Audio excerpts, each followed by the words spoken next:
ব্রাহ্মণবাড়িয়ার আখাউড়ার দুর্গাপুর গ্রামের খেলার মাঠে ভূমি অফিস নির্মাণের প্রতিবাদে মানববন্ধন ও অবস্থান কর্মসূচি পালন করছে এলাকাবাসী।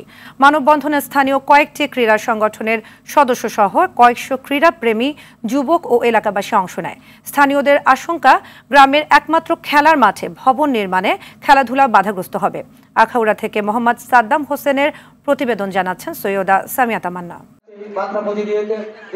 সীমান্তবর্তী উপজেলা হয় ব্রাহ্মণবাড়িয়ার আখাউড়ায় অবাধে বিক্রি হয় মাদক। এখানে প্রতিদিনই বাড়ছে মাদক সেবীর সংখ্যা। এমন পরিস্থিতিতে তরুণ সমাজকে মাদক থেকে দূরে রাখতে খেলাধুলার বিকল্প নেই। তবে এই উপজেলায় খেলার মাঠ প্রয়োজনের তুলনায় কম।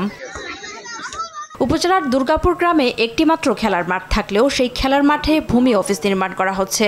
এতে ক্ষোভ প্রকাশ করেছেন স্থানীয় ক্রীড়া সংগঠন, ক্রীড়াপ্রেমী তরুণ যুবক সহ স্থানীয়রা। তাদের অভিযোগ, খেলার মাঠটি না থাকলে তরুণ যুবকদের খেলাধুলা বন্ধ হয়ে মাদকাসক্ত হওয়ার সংখ্যা বাড়বে। ভূমি অফিসটা আসা আমাদের গর্বের বিষয়, আসুক, কিন্তু এতে বলে যদি আমাদের খেলার মাঠটা নষ্ট করে ফেলে তাহলে আমাদের বড় ধরনের একটা ক্ষতি হয়ে গেল আগামী প্রজন্মের জন্য। একটা অফিস হওয়ার কারণে আমাদের মাঠটা বিলীন হয়ে যায়, তবে আমাদের ছেলেরা বঞ্চিত হবে এবং অন্যায় কাজে তারা চলে যাবে, খারাপ পথে চলে যাবে। সরকার কর্তৃপক্ষকে অনুরোধ করব, বিশেষভাবে অনুরোধ করব আমরা এই স্থাপনাটি ভূমি অফিসটি অন্যত্র সরিয়ে আমাদের মাঠকে সুন্দরভাবে খেলার উপযোগী করে তোলা এবং দখলমুক্ত করে দেওয়া। সরজমিনে এসে দেখেন যে মাঠের প্রয়োজন আছে কিনা। এই জন্য গ্রামের সর্বস্তরের লোক আজকে চলে আসছে মাঠকে রক্ষা করার জন্য। এদিকে ভবন নির্মাণে মাঠের স্বাভাবিক কার্যক্রমে বাধা সৃষ্টি করবে না জানিয়ে উপজেলা সহকারী কমিশনার বলেন, প্রকল্পটি আগে থেকেই অনুমোদিত।